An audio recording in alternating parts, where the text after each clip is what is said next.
Welcome everyone to this demonstration of painting a garden hummingbird. I am using a free reference photo from my Facebook group that shares photos for artists to use for their paintings. I'm going to create a blurry background using shades of green, blue, and some pinks and violets to create the background. I don't know exactly how my background will turn out. I'm just choosing colors that feel right. I try to blend them, see how they look, and go from there. Once I have a background that I am satisfied with, then I will move on to developing the hummingbird and the flowers. This Uart sanded paper accepts a lot of layers of colors, so I'm using several layers on top of each other and gradually blending them together to create a very smooth, cloudy image. I'm going to add some dark blue to the corner edges of the painting and add a little more darker colors to the background. And then I think it will suffice for now, and I can begin developing the outlines of the hummingbird and flowers. I can always come back and make adjustments, but I now have adequate layers for the background and can begin developing the rest of the painting. My first step is to outline the darkest values first in the hummingbird before adding colors and midtones to the bird. Once I have some of the outlines completed on the hummingbird, I'm going to move on to the flowers. I'd like to complete the flowers before I finish the details of the hummingbird. I can easily clean up the edges of my flowers petals with an eraser, and then I will focus on outlining the petals with a dark pink, and I'll use a dark purple for the center shading within the flowers.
Now that I have outlined the flowers and applied a base layer of color, I can now focus on each flower individually with greater color and details to define them. So for the next few minutes, I will shape the petals of my flowers with a range of dark pinks and shadows to bring some shape and depth to the flowers. Once the flowers have been developed, then I will move on to the hummingbird.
So now I'm ready to begin working on the hummingbird.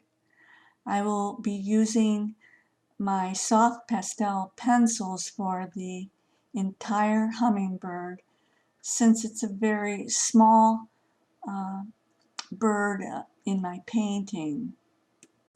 I'm going to slow this video down for a couple moments as I develop the hummingbird's head.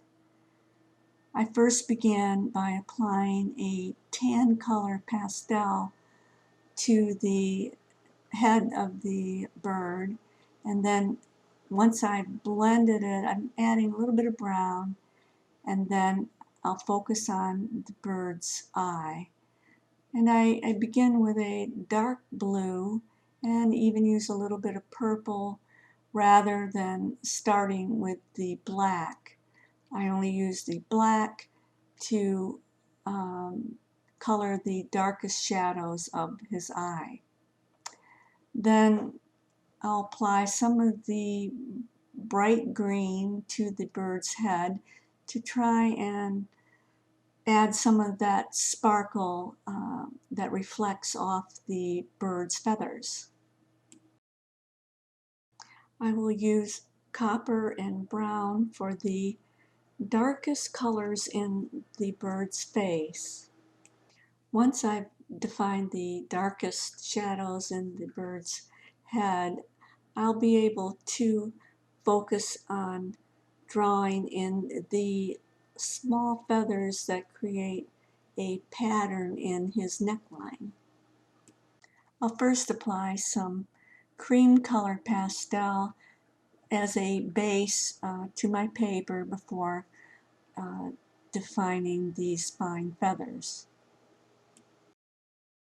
I will start placing these fine feathers on his neckline using a light brown as my base. Once I have determined the shape of these feathers, I can gradually add some darker brown to create some dimension to the feathers in his neckline. I'll gradually develop these fine feathers and also add some very light green as the final touches to create the highlights reflecting in the sunlight.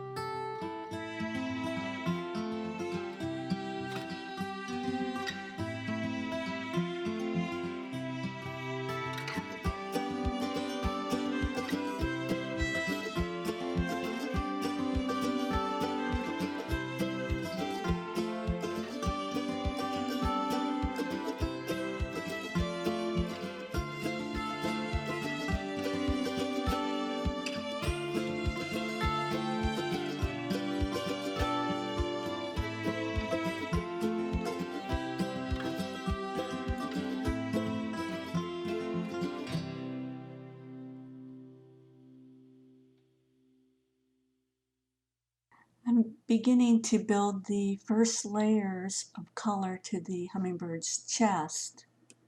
I'm using colors of purple and blue to define the shadowed areas in the bird's chest.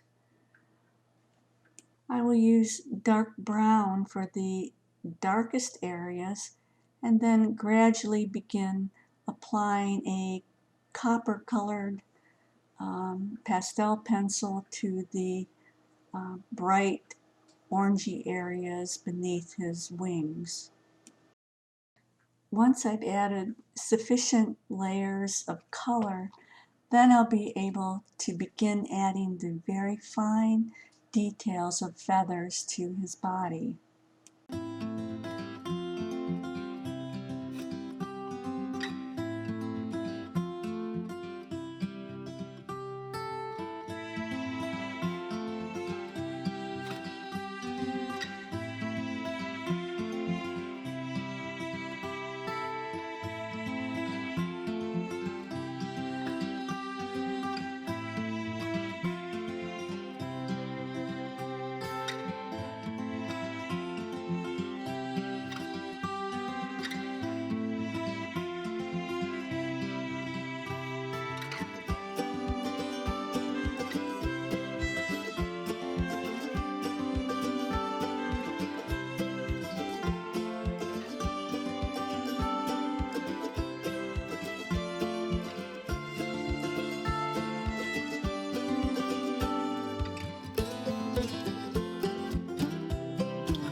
So here I will finish his tail feathers, and I'm using a darker shade of a purplish maroon color, and then I'll use brown as my darkest shadows to this area. You can already see some good texture to this area of his tail feathers, and all I need to do is add some of the final details of the surface feathers. At this point, I will block in where his tiny feet will go, and then once I have it blocked in and I'm satisfied, I will add the final details using my black pastel pencil to define his little toes, and then I will use gray and white to add highlights to his feet. I will add a few more final details to the hummingbird, and this painting will be complete. If you liked this video, please press like, and please subscribe if you haven't already. Don't forget to click the bell icon to receive notifications of all my new videos and demonstrations. Thanks again for watching.